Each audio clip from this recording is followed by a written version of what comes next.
of the slave community was up to 90% in the 19th century. And when we started, say, in the Black community in the early half of the 20th century, I mean, the first century of ex-slaves, of so-called freed African and Black population, was over 50%.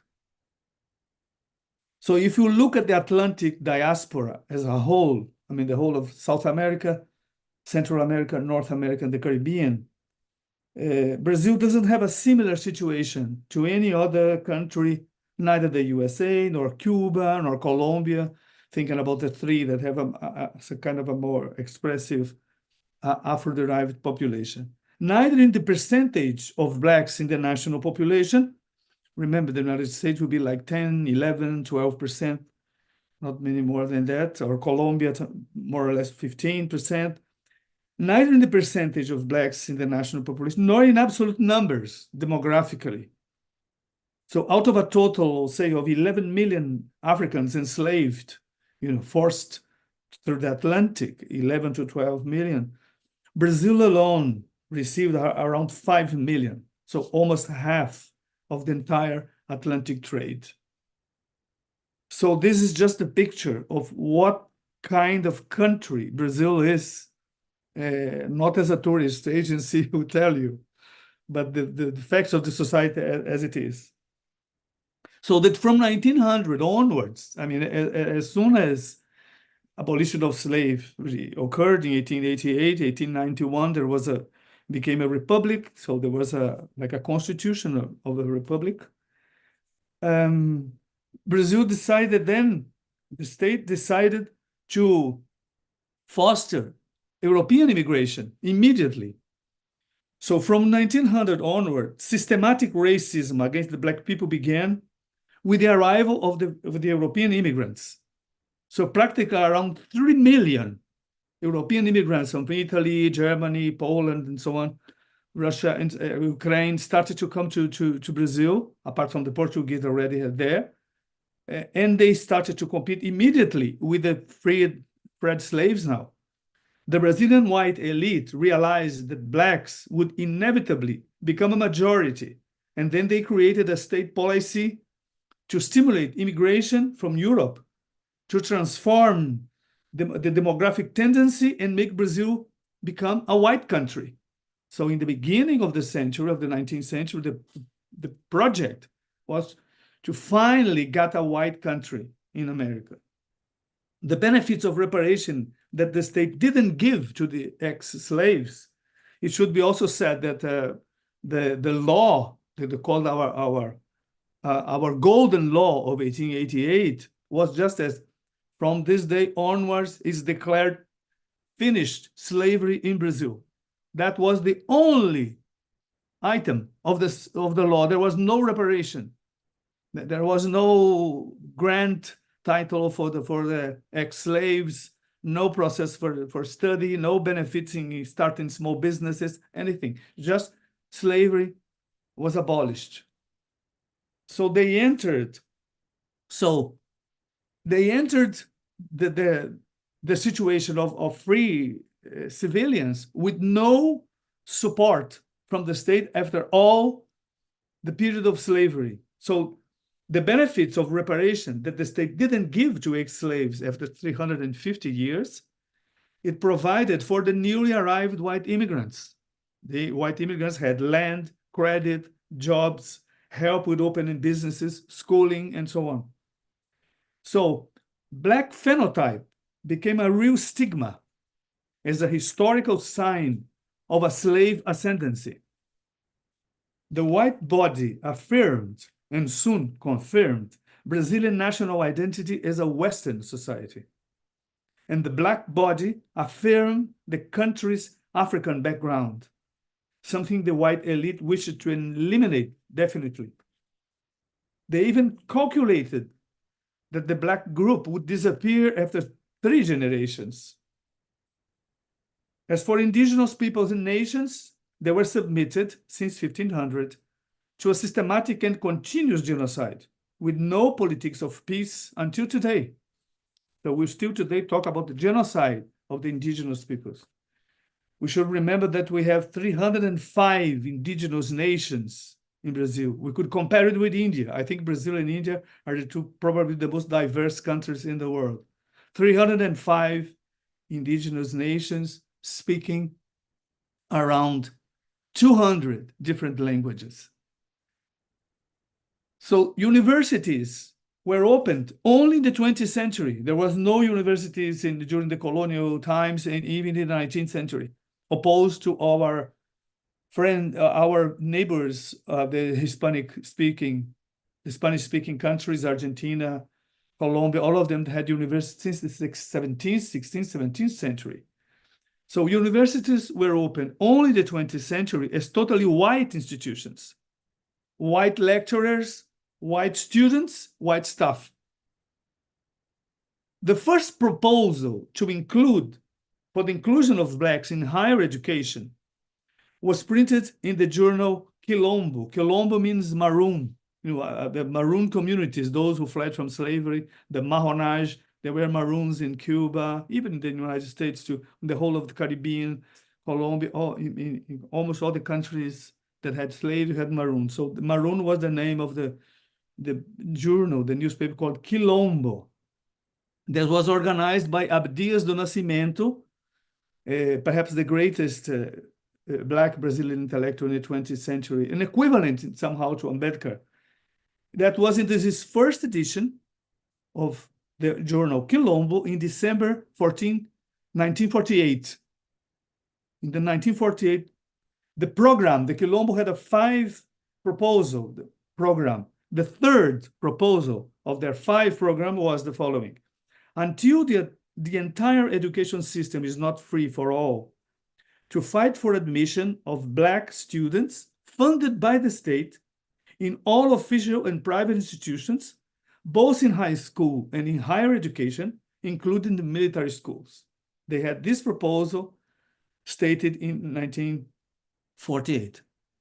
Abdias, the greatest probably intellectual and activist in Brazil in the 20th century, he was exiled, lived for many years in the United States. He taught in American universities, and he taught in Nigeria too.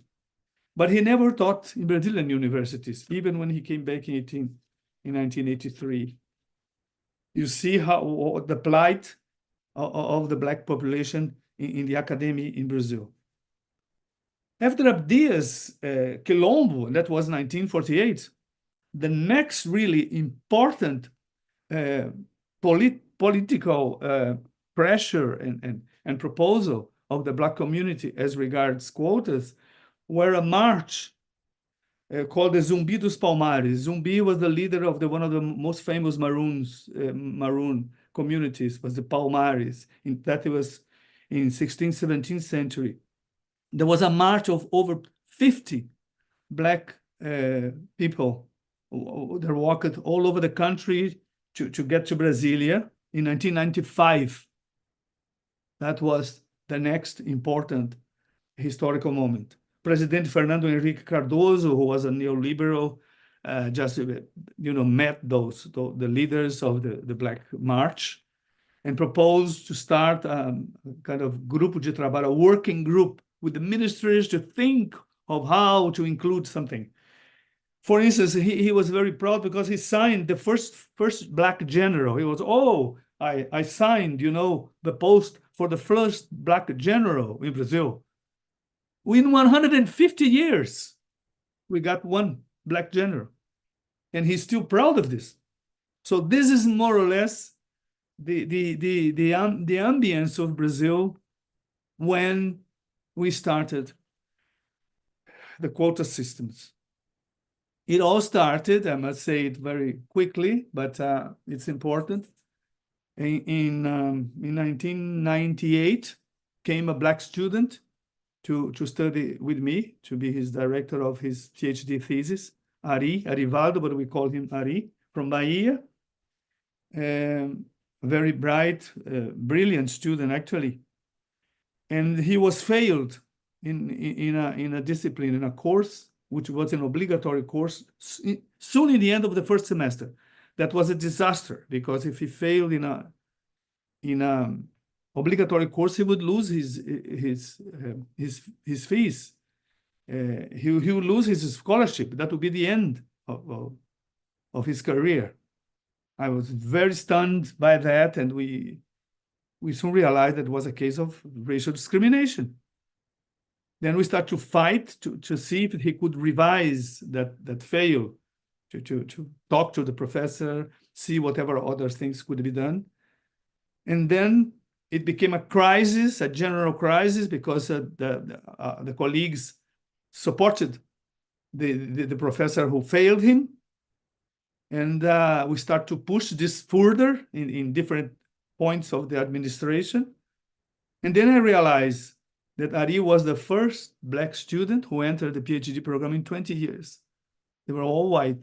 I was teaching white students for 20 years, not myself only in 20 years, but in 20 years. And second, he was the first to fail in this obligatory discipline in 20 years. That's too much of a coincidence to accept. So this was a very traumatic struggle inside the Department of Anthropology. It took almost 2 years, and he left to Bahia, and it was an incredible pain and really trauma and conflict with colleagues. It was an open and an avoidable conflict. So in the climax of this conflict, that seemed, that there would be no way out for him to continue, I had the kind of insight that, well, then we have to propose quotas as a response to this case of racism. If it's so difficult to get one student, to keep one student at the University of Brasilia, so let us put 20% of all the places for Black students so that some of them may survive this racist environment. So for me, up to then, there had been very many cases of racism inside Brazilian universities, but usually they were silenced. The colleagues will just be together and stop the situation. For the first time, there was a crisis, continues until today, unfortunately. So in this moment, we decided then to open quotas for Black students. And perhaps I could say something more, perhaps to make it even more, a little more understandable for some colleagues, perhaps from other countries, is that our racist ideology is quite different from Indian one. Indian is explicit ideology. The caste system has no room for disguise. You just put people in a hierarchy of superiors and inferiors. Brazilian race ideology and practical races, it's quite disguised and camouflaged, even in academy. It doesn't have an explicit ideology of supremacism and superiority of one group over others, such as Brahmanism. I mean, if you take say Jyotirao Phule, just in the beginning of slavery, of Gilamgiri, as Ambedkar will do the same later, he can show to you explicitly how the Brahmins see themselves as superior and write on it and justify it ideologically. As they both expose wide the deep prejudice, discrimination, and violence of the caste system. There's no ambiguity behind it. If you think of apartheid in South Africa, that was a law of supremacy that lasted for decades. It was explicit again. And the laws of segregation in the US also, they were explicit.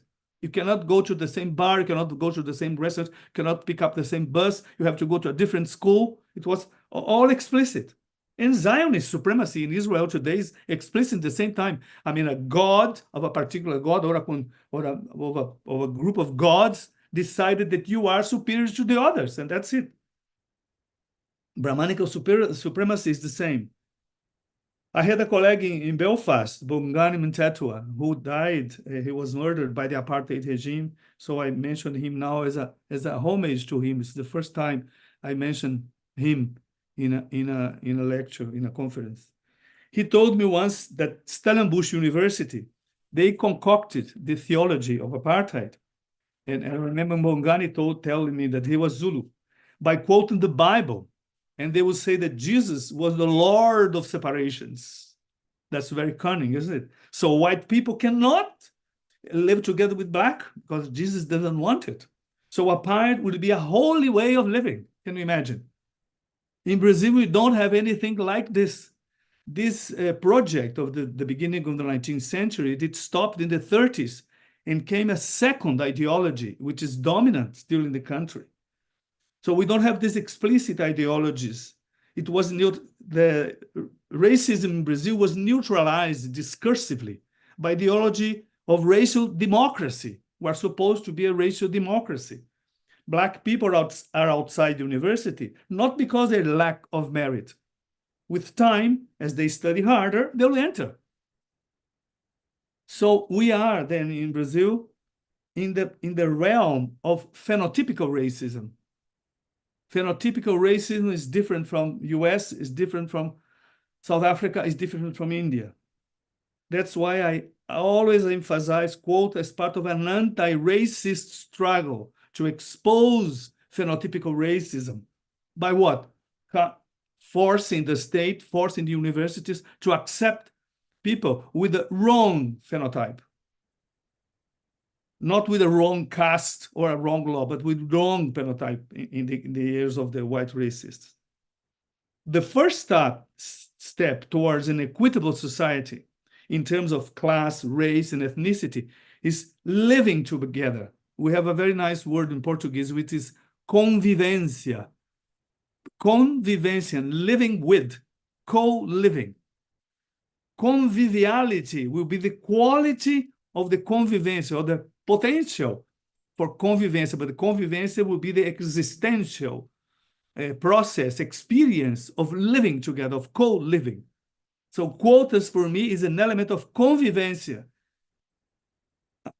It is not enough, but it's a necessary condition. Young students, black students, white students, indigenous students, they have to share the same classroom and learn the beginning, the basis of convivência, the basis of living together, so that a next generation will learn to live together in the same classroom, because we lived in apartheid during the 20th century. Now comes the quota themselves. So from the area fair, I will not speak much. Perhaps I took too longer on the history of it, but the point is, when the area fair just broke out, I asked, how many black colleagues do I have?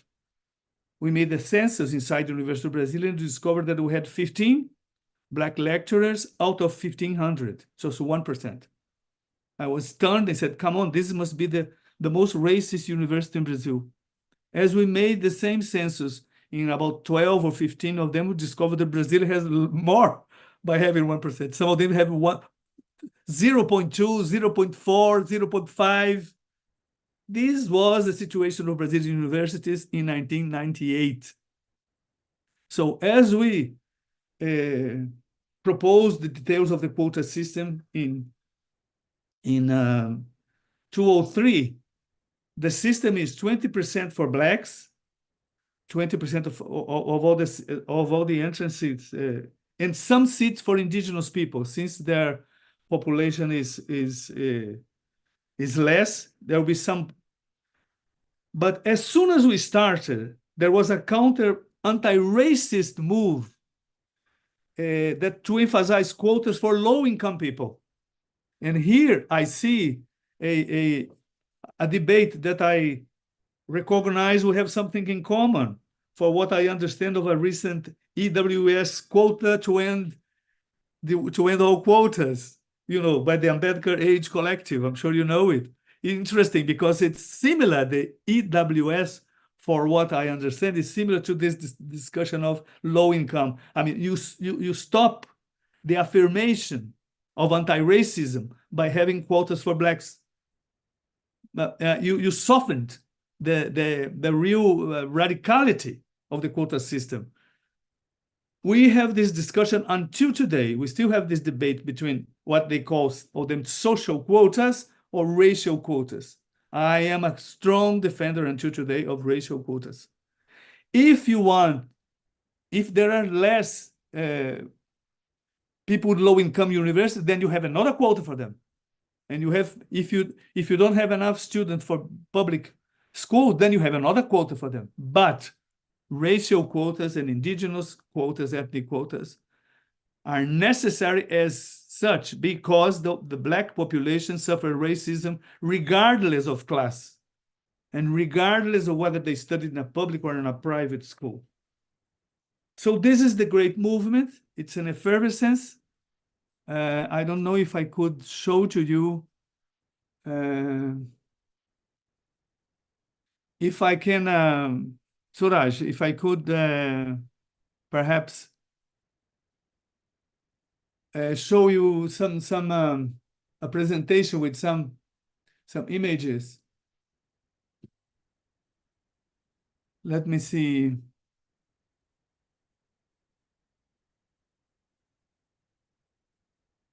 Just a moment.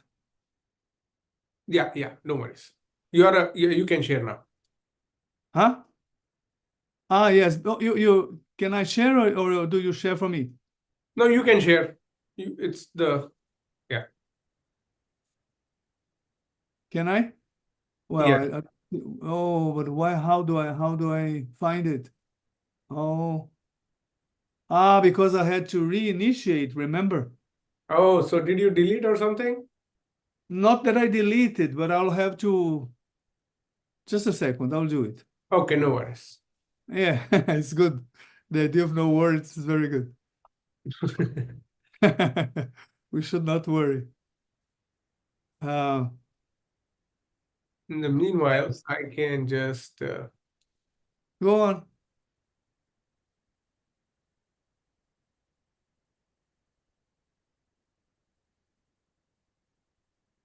Okay. Now I can go here.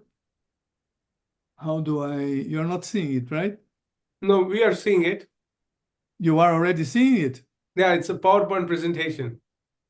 Yes. So here it is. Look, this is the library of the Institute. You can see in the white books there. Yeah. This is the collection. This is the writings and speeches. Yeah. Yes. This is the collection of yeah, and on top of them, on the left side of them, are Ambedkar's books. I buy as many as I can. So the biblioteca, the library is called B.R. Ambedkar. It's a homage to Ambedkar because it was the genius who started the quotas in the world. For me, he was the genius of as a political scientist in the 20th century. He broke with liberalism, universalism, even with communist universalism as such. Exactly. And here's an important, just a general for you, that Brazil is 203 million people. The Black population change now is bigger than it used to be. Can you imagine 53% Blacks? And just 20 years ago, you had just 1% of Black professors. The racial inequality is just horrible. But this is something that people outside Brazil don't get it so easily. People are fascinated by this idea, by carnival, that all Blacks and whites and all together, they join samba, they join festivals. This is can be very powerful as an ideology of integration just in public spaces, but not in schools, not in universities, and not in the real important points. So this is here, that's another important element. After 10 years, so we started in 2003, and this continued for other universities.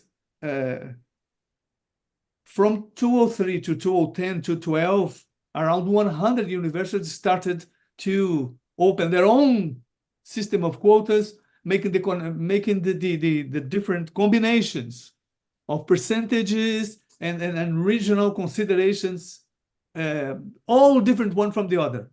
So I designed this map of affirmative action. I have it separately. I can show it perhaps later if you want to see it.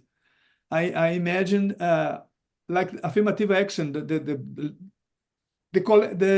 political unconscious of the quote, the collective unconscious, the political unconscious just emerged. And people started to combine types of quotas and subjects for quotas. So I organized them in a system, like in a semiotic. So I devised a semiotic system where affirmative action became like a language that you combine, the subjects of Black, whites, indigenous, regional people, Maroons, and then you had quotas. Suddenly, as you had people coming from low income, then Blacks become sub-quotas, and some become just like places, and some become like percentages of numbers of the exams. So it becomes a real imaginative world. That is this map, like it shows the 10 years of this amazing system. I will just very briefly now to finish, see the consequences that we had so far of this movement. And 3 questions I will ask to finish. Where we were, as I told you, we were nothing, practically almost next to nothing. Where we are, so the start point, last year, we commemorated 20 years of the day we approved quotas in Brasilia. 6th of June, 2003, the day of the approval of the quotas. So you had here a kind of a timeline to see how we are, hopefully, and thanks to God, we are accelerating the process of inclusion, in the expansion of the quotas. Then we can compare with Ambedkar. Ambedkar will be the opposite, because Ambedkar started with a big picture. He had a big vision of all the elements together. We couldn't do this.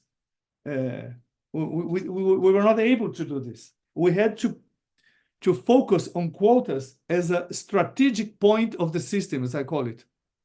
Ambedkar saw reservations, constituencies, right, land, finance, so many things together.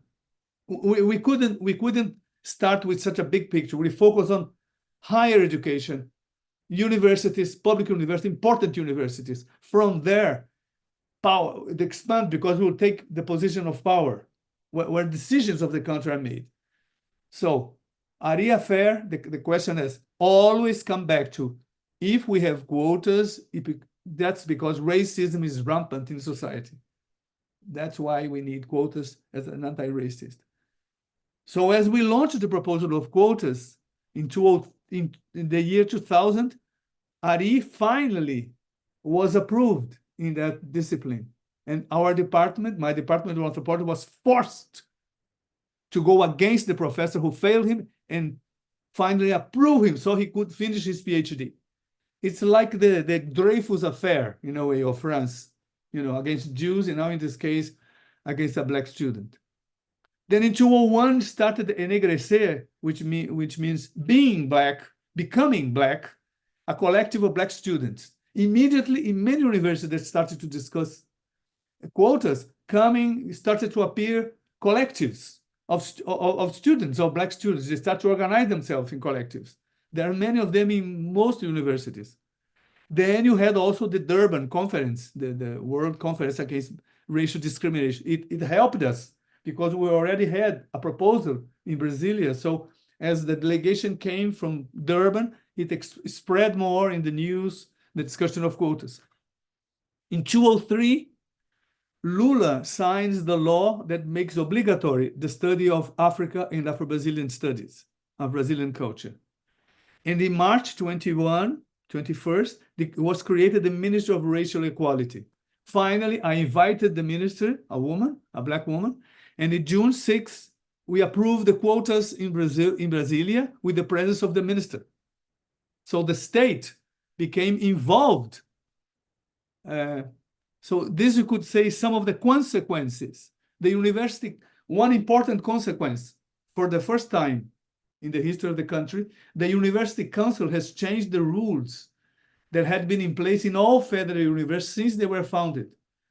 Entrance exams have always been universalist. It stopped being universalist in 2003 with the quotas. It's a revolution in the way entrance was defined. A second, we conceptualized and formulated a target plan for social, ethnic, and racial equality, and all the structuring actions of the target plan.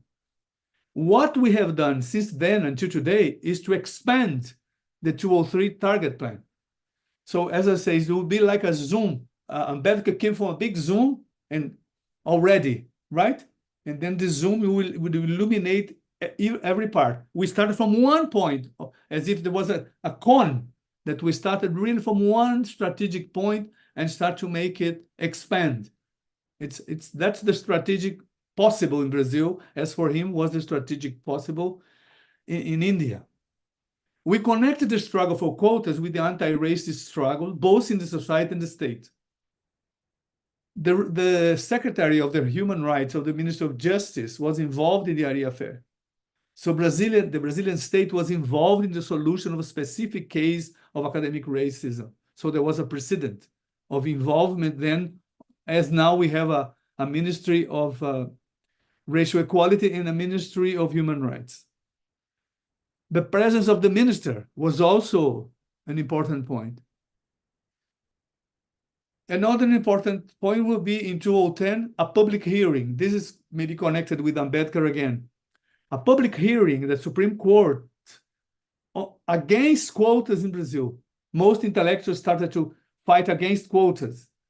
And then it came to the Supreme Court to decide whether quotas were constitutional or unconstitutional. Remember that in the US, they declared it unconstitutional, right? With Trump. I was the defendant. I defended the UNB in this public hearing. So the UNB was the center of the national political dispute. The important point was in 2012, the Supreme Court decision in favor of the constitutionality of quotas. As Ambedkar put it straight away on the Indian Constitution in 1949, we could only do it in 2012. We were doing it on the autonomies of the universities. Finally, the Supreme Court decided, oh, what you've done is okay, it's constitutional, you can go on. So the idea of expansion now is guaranteed because quotas are constitutional. And the second, we are the only one, as you say, with the EWS, the quotas to handle quotas. I'm just really liking to read this book of the Ambedkar Age Group because it's similar to our situation here. At this moment, University of Brazil is the only university in Brazil that still has racial quotas. All the other ones have sub-quotas because they have introduced in the low income as necessary. So they split the racial community into low income Black and not low income Black. For me, this is unacceptable.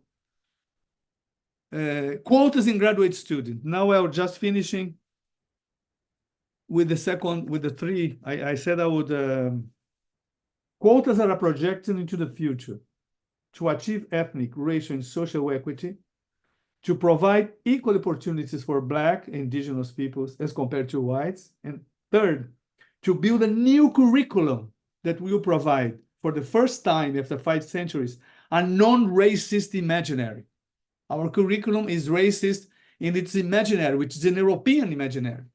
It's Eurocentric and its imaginary is racist. We will change the curriculum with the presence of Black students, with the presence of Black professors.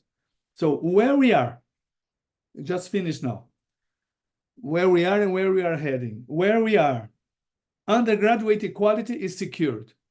All the universities, you can look at them now, they all have Black, indigenous, maroons, low-income students in the same class. I used to teach at the University of Brasilia 20 years ago in a classroom with only white students. This does not exist anymore. It's racially and ethnically integrated on an undergraduate level, definitely. Now, graduate quotas, we are still halfway. We have 70 federal universities. Only 35 of them have applied quotas for all the graduate programs. Brazil, we did it in 2013, 2014. So we are in the middle of it. We are halfway to achieve. Now comes the third, which is not so easy. Black lecturers, indigenous lecturers just started. The number is we haven't made the progress we want to make. We need to be put even more pressure now. And the second one will be research careers in the National Research Council. For instance, I'm a researcher, right? A senior researcher of the National Research Council, like 8,000 up to 10,000 researchers nationwide. There are very few Black. You can count them perhaps when you have a seminar that we all go together, you can spot so many, 5, 6, 7 only. They haven't put quotas yet on the National Research Council. This is our goal to do this. Quotas in executive this year. You see how quotas are expanding. Lula, the President Lula, in the beginning of this year, he put 30% of quotas for Blacks in the executive posts. Not in legislative, not in Congress, but in executive, we have now 30% quotas. We started with just Brasilia, then became all the universities, undergraduate, started with graduate, a bit in lecturers. Now we're coming to executive. Parliament, nothing. Ambedkar, you thought of the whole discussion in the Pune Pact was exactly to fight against Gandhi for the separate places. We don't have that. High courts, terribly white. Nothing.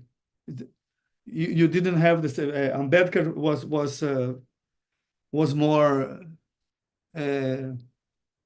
strategic in the Constitution.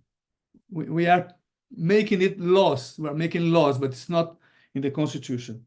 Land reform, almost nothing. I will stop now. I can't talk now on the meeting of knowledges, but as you remember, Nalanda, you know, that has been reopened, right? Some years ago. I find this wonderful.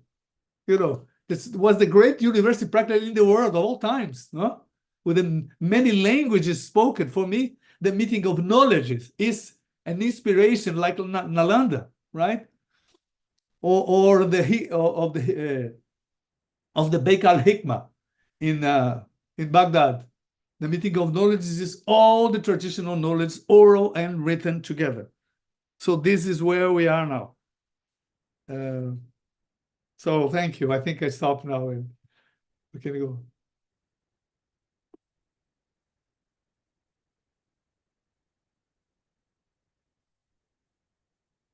Perhaps I can, okay. Thank you so very much, Professor Carvalho. This has been a real treat to me personally and to many. And I would like to apologize. I don't know how to say sorry in Portuguese. At least I should have made that effort. To our Portuguese-speaking friends, they were writing that unfortunately we couldn't do a live translation for them. We sincerely apologize. And hopefully down the line we will rectify it. There are so many important points you touched upon, especially the 300 years history that pertains to slavery. And in the 1880s is when slavery was formally abolished. And, you know, in fact, just yesterday I was reading a document here about Boston and what abolitionists were doing. And, you know, they were already moving past and there was legislation. So many people also don't know that Brazil was the largest slave contingent holding society in the world. And I think in that sense, it's quite gratifying to see the kind of work you're doing and the colleagues who have contributed to it. I have a few questions, and then I also invite our audience members to please type your questions, and we will accordingly um, pass it on. So, one of the way you guys have started was University of Brasilia seems like the ground zero of what has going to in the past 20 years. And there are so many kind of comparative relevances and possibilities that one can really build on. But nevertheless, education, it's important, that became a site. 1919, when Dr. Ambedkar was representing at the South Borough Commission, which literally was trying to find the franchise, one of his arguments was about, there was also about who to give representation, and education qualification became one of those. And we are talking about, early 20th century, where owning a land, property, or having a certain kind of education was a qualifier to have a franchise. And Dr. Ambedkar kind of made a case about minority rights and what minority really means, in the sense of not having all these rights, but yet you could have a qualitative representation. And so early on in education remained his focus. In fact, one of the mantras that we kept repeating that he borrowed here from the socialist movement was about educate, agitate, organize. And so education not really is as a faith, but the kind of facilities. He also started his own schools, as in colleges, which later became still were one of the first cradle of new Dalit minds to kind of get together in Bombay and Aurangabad, and he had plans other parts of India. So I can see the kind of work that your proposal is for the past 20 years that you experience. The kind of education becomes a way, and also through education, you create two things. One is you create a upwardly mobile class that has access to certain resources and avenues that they can utilize for their own advocacy and welfare. And the second thing is gives you a certain status.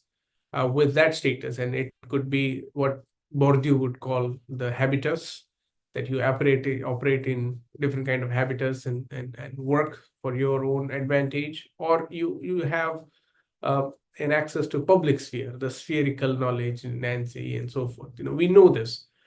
So I think education is really the way when we look at it, and certainly the struggle. So the first, comment/question was the EWS, like what they propose, social quota as opposed to racial quota. And I think there has always been the pushback, and especially in a neoliberal time where privatization and excessive corporatization through contract labor and non-ownership of the others through the administration is something that's happening. And it's very ironical that the regime which promotes financial neutrality when it comes to redistributing of resources advances the rich class, while at the same time wants to use the same rich formula to give quotas. So it's ironical. And on the one hand, you want to dole out certain benefits for the billionaire and the top creme de la creme, while use the same argument to then talk about social welfare.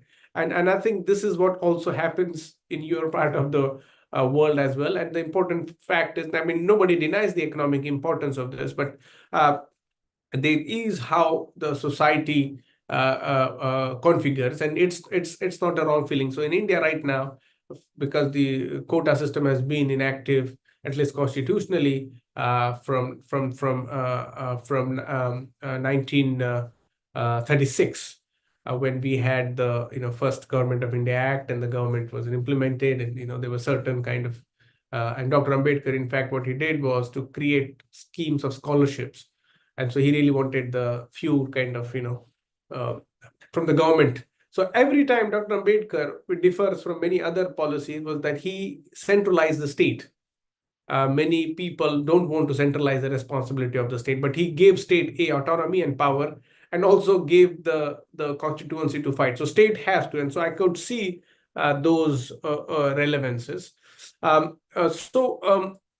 The question is as follows. Before that, I think one thing you guys have done effectively, in addition to which we have not done, and I think which is where you win a medal here, is to have a proposal of new curriculum, which is diverse, which is inclusive, which is representative of what knowledge, and also it many ways challenges. And to speak of Brazil and talk about knowledge and pedagogy and think about Freire and how we ourselves evolve through it is what is, I think, important here. We lack that. The undergraduate quality equality, you said it's been achieved. Now the slow progression is going to teaching faculty, and slowly the kind of web is expanding, and now from education there are other avenues that you will find. Now right now in India, because of the neoliberalization of our government services, there is a proposal for nearly 20 plus years for having quotas in private sector, because the government is slowly selling out to private players. We had a national airline that's now private. We had important government-owned agencies and companies now which had a quota. Now it has become privatized. So there is a push to have a reservation in private sector. And I think these are the kind of issues that kind of complement to our thinking. So the question for you is as follows. What happens to the constitutionality debate currently? Because any civil society relies on what the rule of law says. And certainly you guys have now, since 2012, the Supreme Court's constitutional assent, which they have agreed to it. But also, are there possibilities to re-examine? If Supreme Court has said about quotas, then is there a possibility to use that precedent and apply it to other areas not covered by the quota? And by this, what I mean is in representation in various other, I mean, talking about representation, basically, I mean, can that language be used, or what's going on in Brazil on this front? So you can respond to that. Meanwhile, I will also gather questions. I invite our participants to please write your questions or send to me personally if you want to.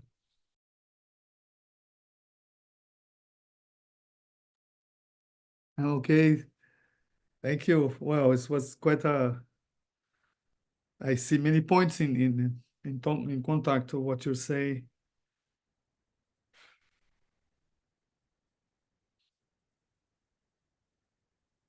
Well, the question of constitutionality, I think we won a great case because it was 10-0. I mean, the Supreme Court had no, because usually you can re-examine if there is some tension. It's 10-0. How can you go in the name of what could you go again to the Supreme Court? Not for this case. And actually, even Bolsonaro, the fastest government we had, we were very afraid in the year 2022, his last year, because the law of quotas started in 2012, and it was supposed to last 10 years, and it will be revised after 10 years. So we were very afraid that he had a great influence on the Congress. They might stop it, but he didn't dare to touch it. So it was renewed last year in 2023. And now it's not only for 10 years, it will continue. And we have also the law for civil servant, which is also 20%. Now it became 3%, 30%. It started in 2014 and finished. It will finish in August. But the Supreme Court allows it to continue until a new law will be passed by the Congress. So this is it signalizes, it gives the message that it's okay to continue with the quotas in the civil service. And now you think that Lula did by the executive 30% in the executive, so that this means that constitutionally, I don't think we have a problem for blacks. The Constitution had been very bad with indigenous, with what I think that they call the temporal mark, which is horrible, that they were supposed only the indigenous people who were living in their villages, in their places where they traditionally their territories until 1988, the year that the new constitution was declared, only they can have access and claim, the titles for their territories. Those who cannot prove this do not have this right. This is terrible. Since they were here since 1500 when the Portuguese came, so the discussion in the Supreme Court for the indigenous is not as strong still as with the black. I don't know. You were so. I'm not clear to me why you asked that about constitutionality, because you re-exam, because I understand that Ambedkar went further than we did because he put it in the Constitution already. So I imagine it's stronger in this sense, right? We have a difference here between what we call in the Constitution, there are some articles that are considered frozen, like you can touch them, and others that you can.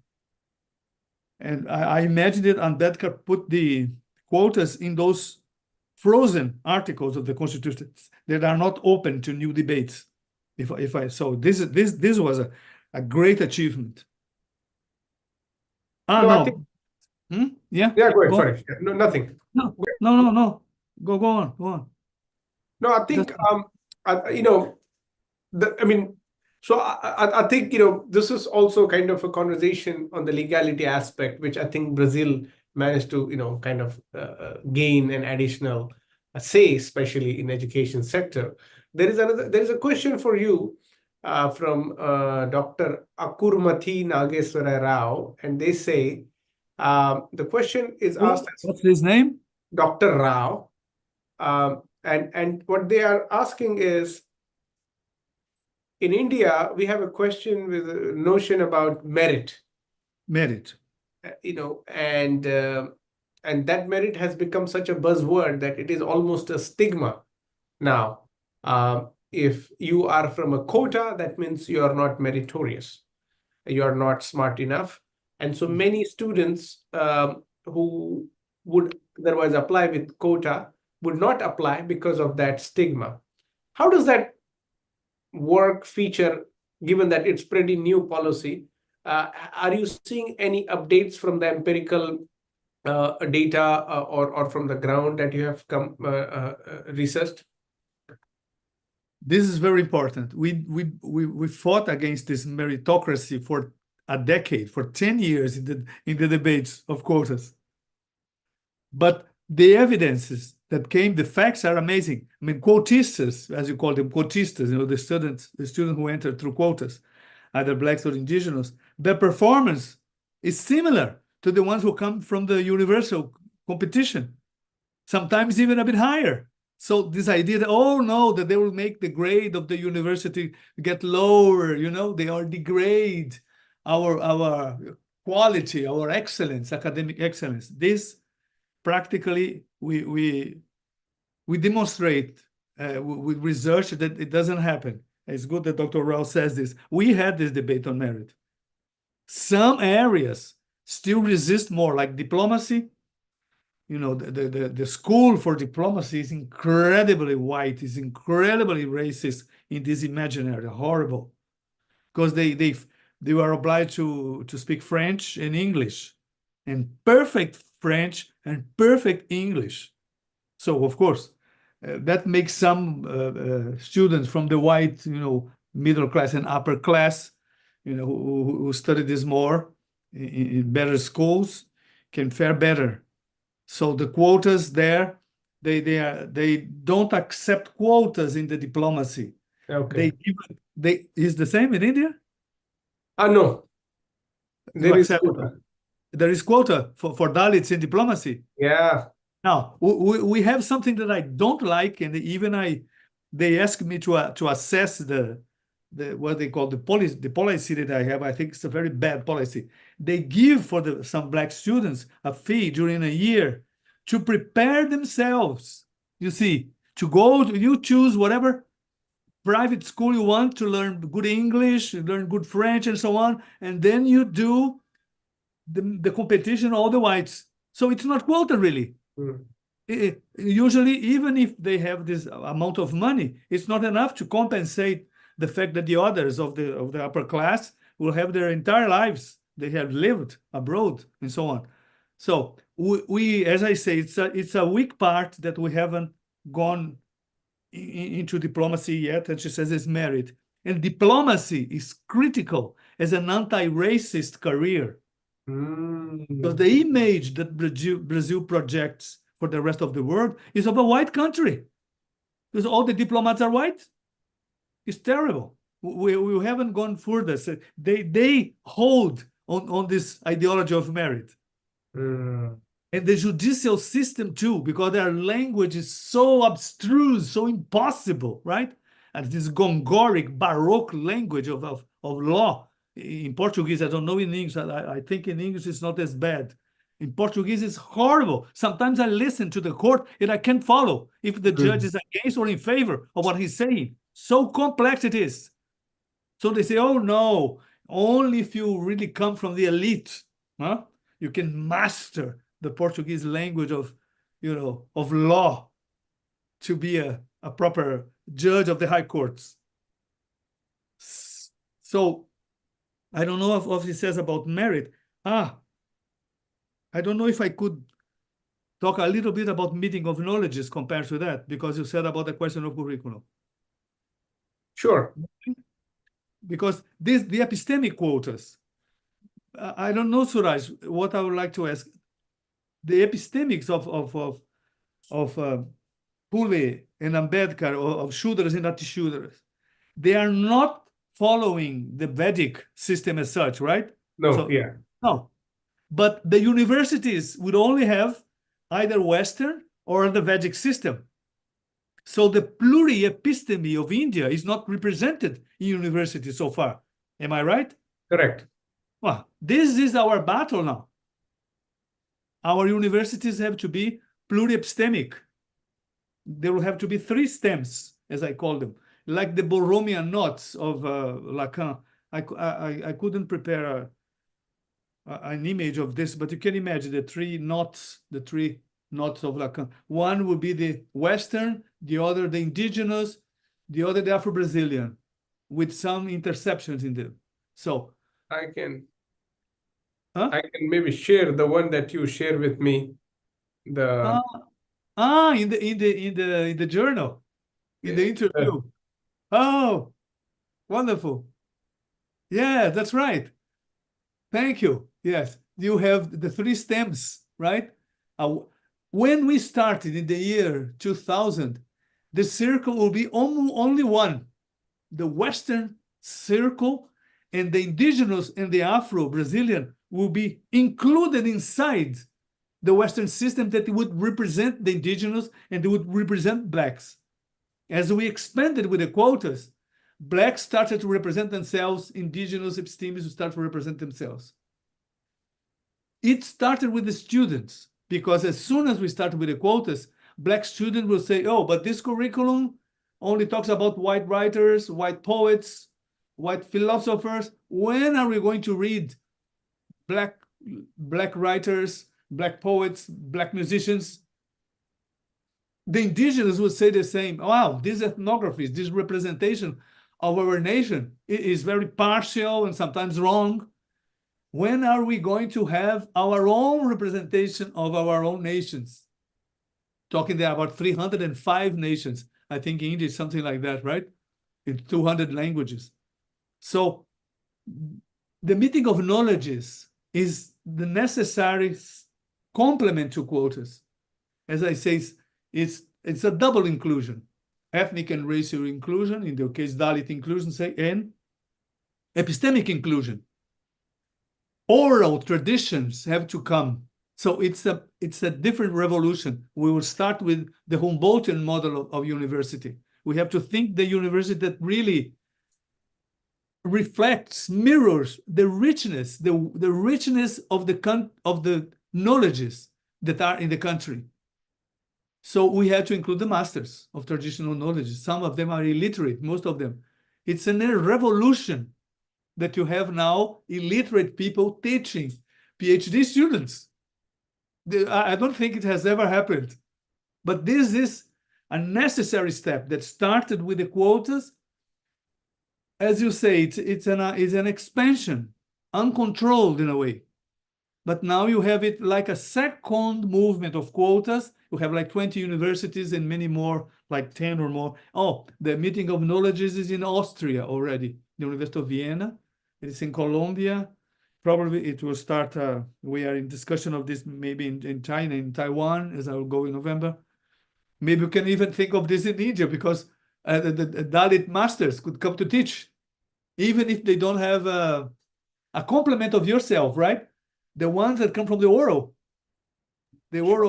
masters can come.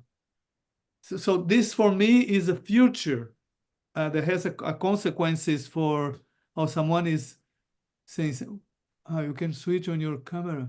Oh, once you, Naland is a wonderful thing, no? It's like 10 or 12 countries together in the same place where Xuanzang was there, no? He's another hero for me, Xuanzang. How he managed to go and get there and go back alive. He had one chance in a million to survive. It's so fantastic, so extraordinary. Well, there are many stories. His biographer also talks about how many times he missed the death. In fact, when he was coming, he left the kingdom in China and he was already in the desert in China. And and the next chief until realized was going to shoot him. So we have these exciting stories. To think about. No, but that's just one thing. Just one thing that's missing. So not to forget. In the case of Nalanda, it's wonderful now that there's even Thailand, China, Japan, so many together, Vietnam in Nalanda. But the written tradition only is missing the plain orality of the masters who have no title. I mean, the staff of Nalanda are like we are, like academics. Meeting of knowledges is a bit further, because you have the living treasures who are in the plain oral tradition also teach together with us who are literates. So this is the pluriepistemic. This is the complete pluriepistemic new academy with orality and specialized literacy together. But sorry. No, that's great. I just wanted to kind of, also in your interview that you shared with me, the interviewer Nelson also asked, how do we then think about this in this neoliberal context where everything commodified and there is this thing, and you also give a brilliant answer to that, which I will invite you space. I just want to go back to this question of this creme de la creme. So the diplomacy and bureaucracy, especially in the English Empire, they were always part of the aristocratic noble class. They were relatives of each other, and they went to a specific education system, Eton, Oxford, and so forth, who were then, at least for India, Oxford was the hotbed. And that's how they kind of reproduced. Now, Dr. Ambedkar, when the Public Service Commission was being established, whenever it came to the state facilities, so even if we have like a private institutions which are aided by government, where government gives them aid, you are bound to have quotas there. That's the rule. And that's why many government aided institutions get the support to run from the government, but also they have to follow this norm. To speak about diplomacy, there are like, now when I go, it is interesting to see there are Dalits who are diplomats, who are in different countries running the affairs of the state. So I think that has not happened suddenly. The diplomacy as a chosen field was not often, due to the language barriers, were not given to the Dalit candidates. They had to excel. But I think over the years now it has gradually increased, where in your first or second posting, you learn the language. It's not that you need to have language as you want to go, but still it is considered an elusive. But otherwise, if you are a state administrator, or if you are a police, or you're any other government a bureaucrat, that kind of exclusion doesn't apply. And this happened to me when you were mentioning about the eliteness of language. I was in Coimbra, University of Coimbra, and I met Brazilian students who were white, and they were studying something to do with to become a international policymaker, or go work for the UN, or I guess the foreign service as well. I specifically remember who were my host to give a talk.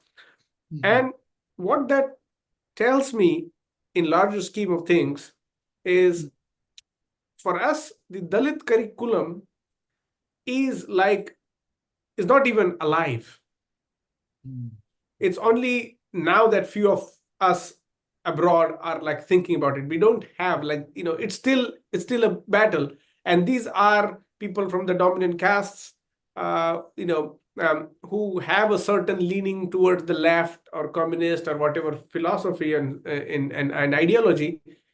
They created that, but they never gave provenance to what it means to be a Dalit epistemic knowledge. Because that was, and why wouldn't they give? Because they are not coming from that background. So it's only now, after so many, at least 3 generations of quotas, that my generation is proactively seeking. Of course, the generation before me laid the foundation to that kind of thought. And now there is more emphasis on, what did this guy wrote? What does that guy write? Let's try to collaborate. So in that sense, Brazil, especially what you are saying, seems pretty advanced, in the sense that you're already thinking of this plural epistemic approaches, already think about how indigenous knowledge frameworks operate. And I think that really gives us an interesting perspective. I would like to invite you to finally comment on and because I don't see there are many questions. Let's say, hypothetically, Brazil is one of the Latin American countries. Do you see something of that? And I imagine Brazil is also influential in the Latin American, South American countries' alliances. Something similar have you seen in Latin America, in other parts of your region, or not? Or somebody had reached out to you, let's say from Colombia, you mentioned about some private university there trying to do something, or is there Mexico or some other country? We always listen to Peru and Uruguay, who are always having this incredible leaders. Any comment on that, please? That's wonderful, because yesterday I talked to a friend of mine, Santiago Arboleda. He's a Colombian, a Black Colombian, but he's a professor at Ecuador, at Quito. He just came, it was 2 weeks ago. He was in Rio de Janeiro. I couldn't see him there. He organized, we were organized together with the Institute and the University of Simón Bolívar. That's the University of the Andean countries. A meeting with like 7 or 8 countries of Afro-diasporic, especially women, for the affirmative actions for the Afro-diasporic women. The law, because there are very few professors who are Black, not only in Brazil, but also in Colombia. Also, the same is in Ecuador, Panama, all of them is very, very few. And Santiago came to Rio 2 weeks ago, and they started an international association of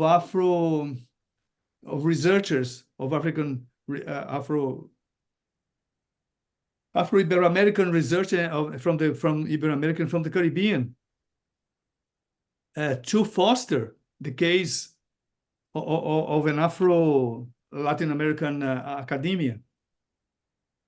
The same, because there are quotas, but there are very few. The percentage is very, very low in Colombia.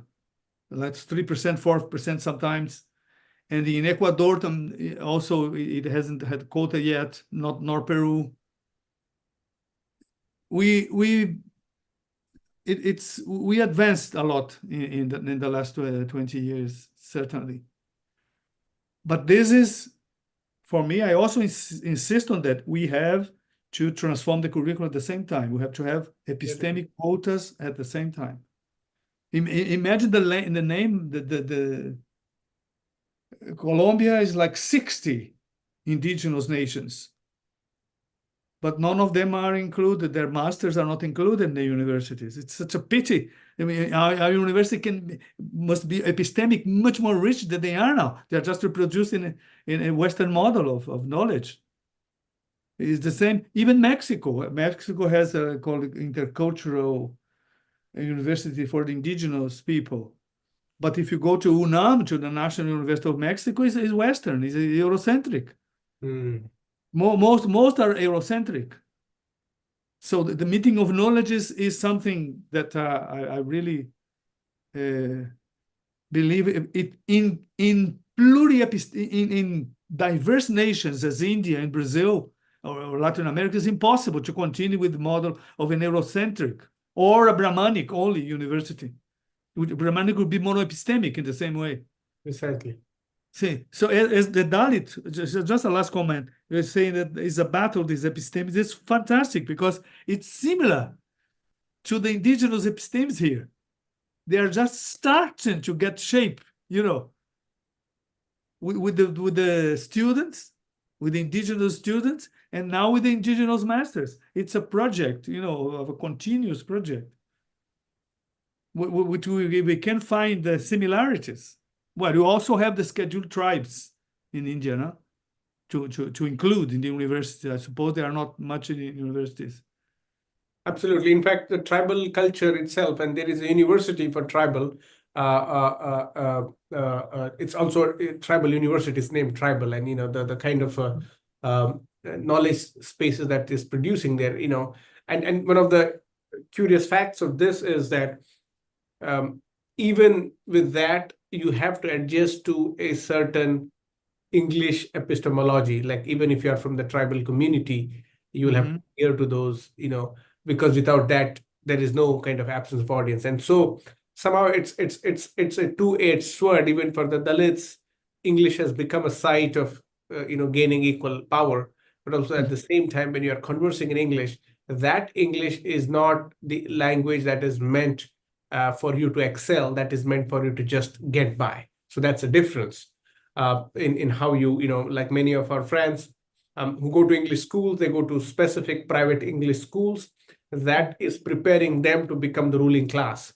But you go to a school that teaches you English, but it's just teaching you to become the subordinate of those ruling class. So many of us went to those kind of schools that were kind of subordinated. But also the curriculum that is not English, but in India we have regional languages, which is now going away, in the sense of not going away totally, but English is taking over as a primacy. And so there are many more questions, because historically Brahmin actors who were having the power, they embraced the modernity of English language, and they conducted their life in such a way that it's no accident that people from the Brahmin background meet you, meet me in different parts of the world. And I think that's the growing challenge of how to not just ask for a quota that gives representation, but also this very important word of epistemic quota that complements together, or else That's right. the difference would be you might go up,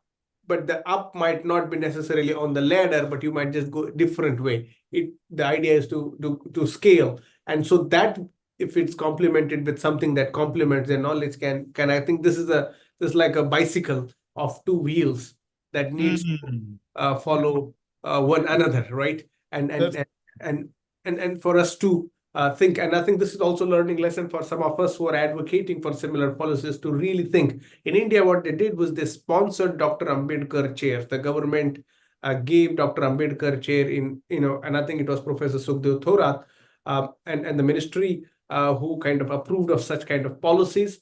And very interestingly, India is complex, and every state has its own language. So if you go to, I was in Karnataka, one of the states where they speak Kannada, and they had Dr. Ambedkar chair, and they had whatever, and they spoke in their language, in Kannadiga. So this kind of multilingual exchange is still a space that is possible in India. It's just that how do we embrace the Dalit or Adivasi, the scheduled tribe, and also many Shudras who have a non-Brahminical background, a non-Brahminical viewpoint of the world, which is very much rooted, as Kanchailaya, one of the Shudra intellectuals, says, their knowledge is produced in the field by the sweat. And if you are able to cognize that as a labor, as opposed to just sitting, and this is the Brahminical model, where you sit around a Gurukul space, and then you produce yourself in a way that gives you a guarantee. So a Brahmin, for example, historically, they chant. They are chanting, and they have to memorize the mantras and then the phrases. And that kind of what we call rote learning is what we do for students in India. They have to remember, memorize. Now, memory is a very unique ability. It's not representative of talent or intelligence. It's just what your mind can do. But we have given that as an opportunity to demonstrate merit, which has become very difficult for people who are working in the field. The memorialization for them is a different way. They may know how many thousand trees are here on this path, and what this tree has medicinal properties, what tree is good and what tree is bad for what animals. But they may not necessarily remember the kind of rote learning that we are used to in this form. So I think that needs to be challenged. And I think this lecture has opened up a space also for us to think about that, to think about not just quotas in the sense of one's ethnicity, raciality, caste, but also to think about what epistemic quota is. Professor Jose de Carvalho, we are very grateful. This is just first among many conversations. We are hoping, we'll plan to get you in person for a bigger conference in India and also in the US as we try to regroup together. I'm very grateful for your time. I'm very grateful to everybody. I will now please invite Rohit Meshram to offer his concluding remarks. Yeah, thank you, Suraj, and thank you, Professor. Now, as we have come to the end of this enlightening session, I would like to really extend the heartfelt gratitude to our distinguished speaker, Jose.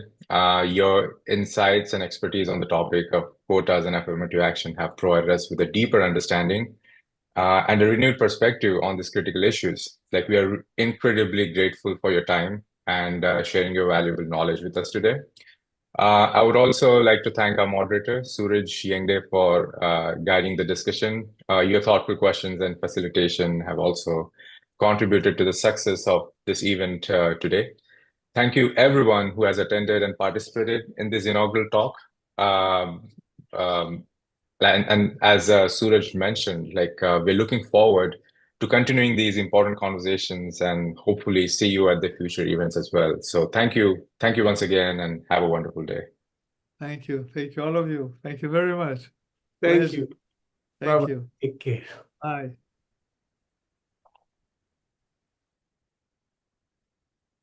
Bye. Thank you. Bye-bye.